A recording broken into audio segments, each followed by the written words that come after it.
ಶಾಶ್ವತವಾಗಿ ನಿರ್ನಾಮ ಮಾಡಿರುವಂತ ದೇವರು. ಆಮೆನ್. ಇವತ್ತು ನಿನ್ನ ಜೀವಿತದಲ್ಲಿ ಯಾವ ಭಯ ಇದೆ? ಒಂದು ವೇಳೆ ರೋಗದ ವಿಷಯದಲ್ಲಿ ಭಯ ಇರಬಹುದು, ಸಾಲ ಸಂಕಷ್ಟದ ವಿಷಯದಲ್ಲಿ ಭಯ ಇರಬಹುದು. ಆದ್ರೆ ಯಾವ ರೀತಿಯಾಗಿ ಕತ್ತೆಗಿರುವಂತ ಮರಣ ಭಯನೇ ದೇವರು ಓಡಿಸಿದಂತ ಮೇಲೆ ನಿನ್ನ ಭಯ ಹೋಗಲ್ವಾ? ಹೇಳ್ರಿ, ಹೋಗ್ತದಿಲ್ಲಮ್ಮ? ನಿಮ್ಮ ಕಷ್ಟಗಳು ಪರಿಹಾರ ಆಗ್ತವಿಲ್ಲ, ನಿಮ್ಮ ಚಿಂತೆಗಳು ಹೋಗ್ತವಿಲ್ಲ, 100% ಬದಲಾವಣೆ ಆಗ್ತದೆ. ಹಲ್ಲೆಲೂಯಾ. ಅದಕ್ಕೆ ಕರ್ತನಾದ ಯೆಹೋವನು ದೇವರು ಹೆಂಗಂದ್ರೆ ಎಲ್ಲರ ಮುಖದಲ್ಲಿ ಕಣ್ಣೀರನ್ನು ಒರೆಸಿಕೊಳ್ಳುವುದಕ್ಕೂ ಕೂಡ ಆತನು ಶಕ್ತನಾಗಿದ್ದಾನೆ. ಆಮೆನ್. ಇನ್ನೊಂದು ಕಡೆ ಪ್ರಕಟಣೆ ಗ್ರಂಥ 3:4 ವಚನದ ಪ್ರಕಾರವಾಗಿ ಆ ಕತ್ತೆಯು ಆತನೊಂದಿಗೆ ಹೋದಂತೆ ಅವರು ಯೋಗ್ಯರಾಗಿರುವುದರಿಂದ ಶುಭ್ರ ವಸ್ತ್ರಗಳನ್ನು ಧರಿಸಿಕೊಂಡು ನನ್ನ ಜೊತೆಯಲ್ಲಿ ನಡೆಯುವರು. ಯಾವಾಗ ಯೇಸು ಸ್ವಾಮಿಯನ್ನು ಧರಿಸಿಕೊಂಡು ಯೇಸು ಸ್ವಾಮಿ ಕುಂತನಲ್ಲಿ ಇದರದ್ದು ಸನ್ಮಾನನೇ ಬೇರೆ.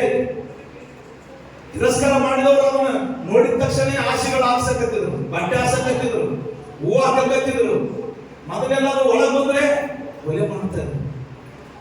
ಕೆಲವೊಂದ್ಸಾರಿ ಬರ್ಲಿ ನೋಡ್ಕೊಂತೀನಿ ಅಂತ ಜನ ಅಂತಿರ್ತಾರೆ. ಆದ್ರೆ ನೋಡ್ಕೊಂತೀನಿ ಅನ್ನೋರೆ ನಾಳೆ ನಿಮ್ಗೆ ಬಂದು ಸನ್ಮಾನ ಮಾಡ್ತಾರೆ.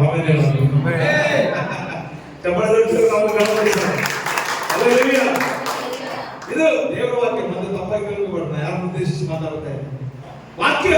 ಆಮೆನ್.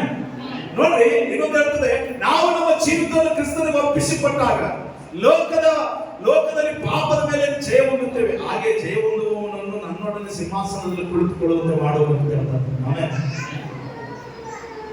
ಇವತ್ತು ದೇವರಿಗೆ ಅಸಾಧ್ಯವಾದದ್ದು ಬಂದಿಲ್ಲ.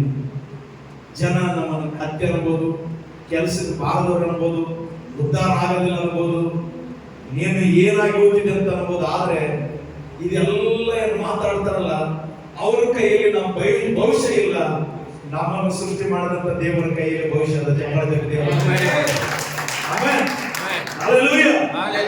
ಅಷ್ಟೇ. ನಾವು ಪ್ರತಿ ಸಾರಿ, ಪ್ರತಿ ಕ್ಷಣ, ಪ್ರತಿ ನಿಮಿಷ ದೇವರೇ ನನ್ನನ್ನು ಜೀವಿತರ ಸೈಕಲ್ ಇಟ್ಟಿದೆಪ್ಪ, ನಿನಗೆ ಸ್ತೋತ್ರ. ಒಳ್ಳೆ ಹೆಂಡತಿ ಕೊಟ್ಟಿದ್ದೆ ದೇವರೇ ಸ್ತೋತ್ರ. ಒಳ್ಳೆ ಗಂಡನನ್ನು ಕೊಟ್ಟಿದ್ದೆ ಸ್ತೋತ್ರ. ಒಳ್ಳೆ ಮಕ್ಕಳನ್ನು ಕೊಟ್ಟಿದ್ದೆ ದೇವರೇ ಸ್ತೋತ್ರ. ಒಳ್ಳೆ ದೇವರೇ ಕುಟುಂಬ ಕೊಟ್ಟಿದ್ದೆ ಸ್ತೋತ್ರ ಅಂತೇಳಿ ಪ್ರತಿ ದಿನ, ಪ್ರತಿ ಕ್ಷಣ ನಾವು ಕರ್ತನಿಗೆ ಸ್ತೋತ್ರ ಮಾಡುವಾಗ ಖಂಡಿತವಾಗಲು ದೇವರು ನಮ್ಮ ಜೀವಿತದಲ್ಲಿ ಬರುವಂತ ವಿಪತ್ತುಗಳಿಂದ, ಆಪತ್ತುಗಳಿಂದ, ಸಮಸ್ಯೆಗಳಿಂದ, ಇಕ್ಕಟ್ಟುಗಳಿಂದ ತಪ್ಪಿಸಿ ಕಾಪಾಡುವಂತನಾಗಿದ್ದಾನೆ. ಆಮೆನ್. God bless you. ದೇವರ ವಾಕ್ಯದ ಭಾಗದ ಮುಖಾಂತರವಾಗಿ ನಮ್ಮನ್ನು, ನಿಮ್ಮನ್ನು ಆಶೀರ್ವಾದ ಮಾಡುವುದಾಗಿ ನಾನು ಆರೈಸುವಂತವನಾಗಿದ್ದೇನೆ. ಒಂದನ್ನು ಮಾತ್ರ ನೆನಪಿನಲ್ಲಿ ಇಟ್ಟುಕೊಳ್ಳ್ರಿ, ನಾವು ಈ ಭೂಮಿ ಮೇಲೆ ಇದ್ದೇವೆ ಅಂದ್ರೆ ಯಾರನ್ನು ಮಹಿಮೆ ಪಡಿಸಕ್ರಿ? ದೇವರು. ಕೆಲವು ಸಾರಿ ನಾನು ಎಷ್ಟೋ ಸಾರಿ ಹೇಳ್ತಿರ್ತೀನಿ, ನಾನು ಆ ಹೀರೋ ಫ್ಯಾನ್, ಈ ಹೀರೋ ಫ್ಯಾನ್ ಅಂತ ಹೇಳ್ತಿರ್ತಾರೆ ಕೆಲವೊಂದಲ್ಲಿ. ಒಂದು ಗೊತ್ತಾದ್ರೆ ಯಾವ ಹೀರೋ ಫ್ಯಾನ್ ಆದ್ರೆ ನಾನು ಒಂದು ಹೇಳ್ತೀನಿ, ಅವ್ರು ಇಲ್ಲಿ ಫೋಟೋ ಇಟ್ಕೊಂಡಿರ್ತಾರೆ, ಆದ್ರೆ ಇವಾಗ ಅವ್ರು ಯಾರಂತ ಗೊತ್ತಿಲ್ಲ.